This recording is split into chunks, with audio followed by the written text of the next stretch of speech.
Playing a lion is quite different than playing Hannibal. Yeah. Whatever Disney wants. Exactly. Yes, I'm at their will. Iconic. Oh, she's like a pro. Look, we're here to rock your world, okay? Maybe I can be the goodie next time.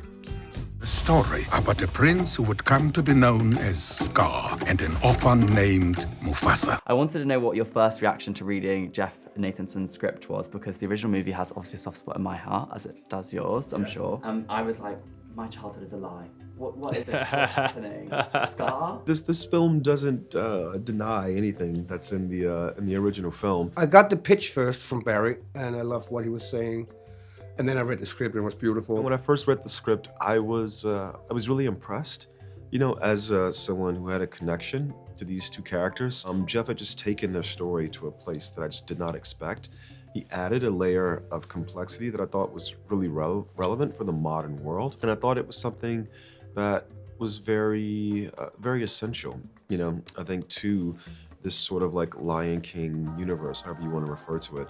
I was just quite moved. I know. I actually thought it was fascinating, and I really appreciated how much complexity Barry and Jeff brought to the backstory. You know, Barry always says no one's born a villain and no one's born a hero. Certain things happen in our lives that lead us to being one of those two things, if you are one of those things. And I think it's really interesting to watch how Mufasa becomes the Mufasa that we all know and love, and likewise with Scar, what made him that way. In many ways, this entire film is about explaining how Scar became Scar. The love for his brother, and then suddenly the change.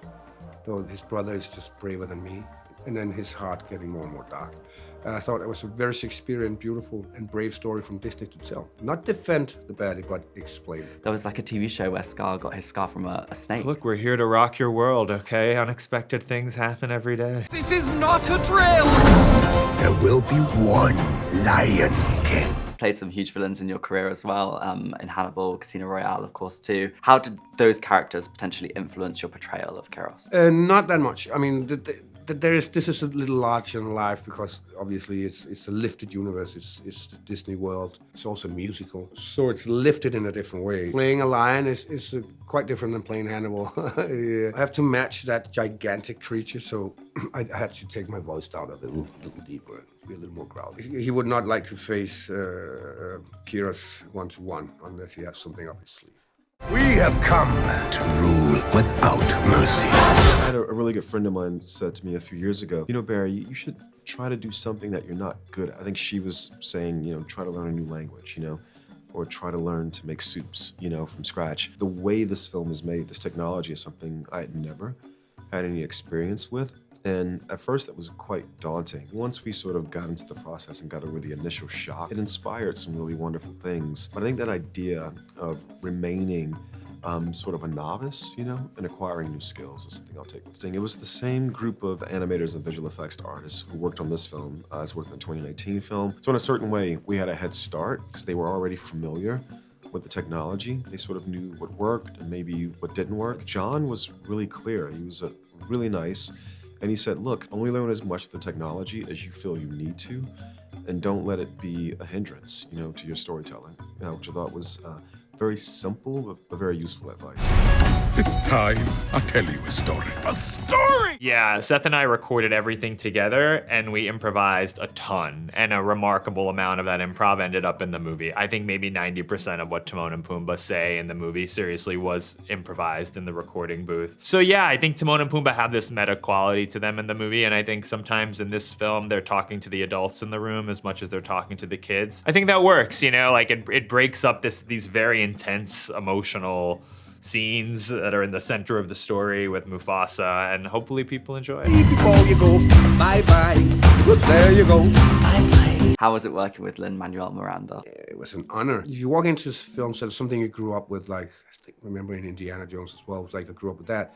There's a certain point where you have to take the little fanboy hat off and leave it here, right? And then you go in and take it serious. I think I was sufficiently nervous not to take in everything, because I'd never done a song before in my life. I'm not a singer. Really didn't take in how big the pressure was with the composer, the writer, and I just went for it, and it was fun. But it's ear-catching for sure. My wife was almost killing me when I wandered around and rehearsed it back home. It's like she couldn't get it out of her head. I saw in an interview you said that, you know, nobody wants to pay to listen to you sing, but I feel like people are gonna love it. But now they're forced to, right? No, I think we got away with it. Obviously, I'm not a singer, and we didn't approach it as singers. We approached it as the character. It's like that was the focus, and the singing coach was always like, we don't care about your voice. We care about Kiro's voice.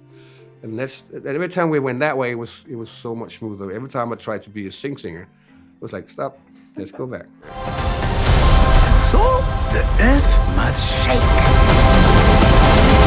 You mentioned at the LA premiere that kind of Moonlight opened a lot of doors for you. How do you feel like Moonlight impacted your process in making Mufasa? It's interesting. I mean, because these are the physical nature of the films are very different, but the themes are definitely the same. Moonlight, the reason that film works, if you believe it works, is because of just a clarity of intent and a clarity of feeling.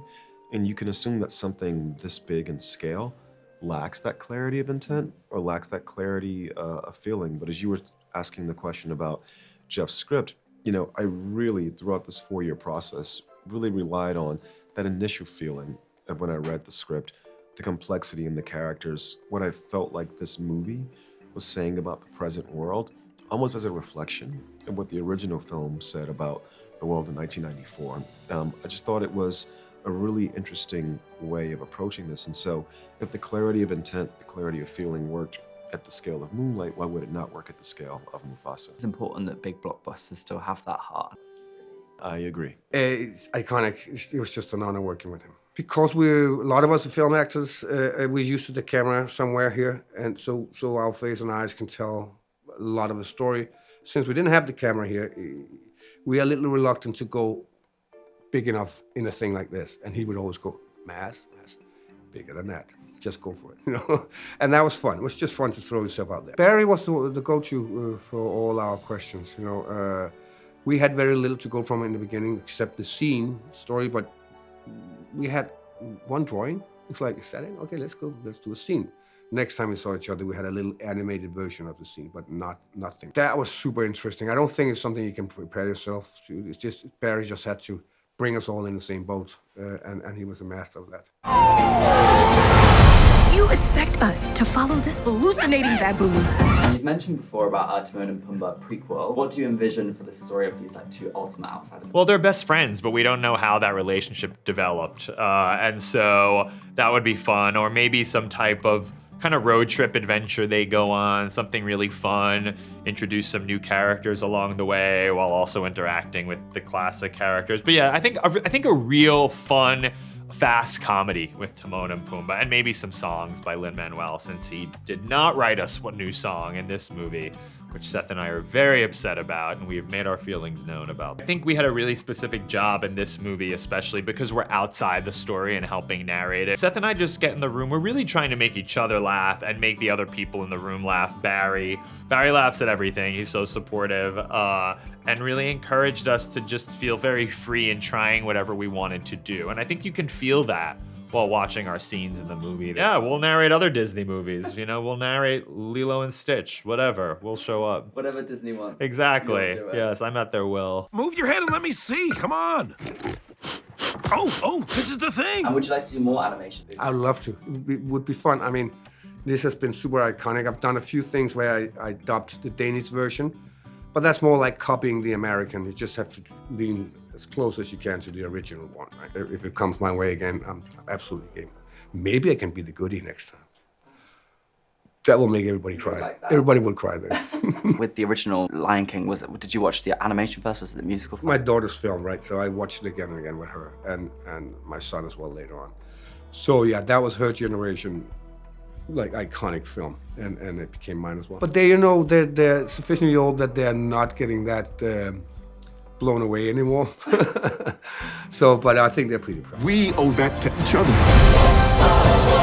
We're trapped. What do we do? I think my goal with working with Blue was to not treat her as an overly special performer, and also not to treat her as an overly young performer. You know, I work with her the same way I worked with someone like John Gotti, who's, you know, the eldest member of our cast, and Blue is clearly by far the youngest member. I think she's 9 or 10 years old, the voice you hear in the film, because the voices are the first part of the process. And she just brought such a clarity of intent to her performance, and she was extremely prepared. She took it very seriously. Oh, she's like a pro. Like, she's really awesome in the movie. And in the words of Kirst, bye-bye. Here you go. Bye-bye. Bye bye.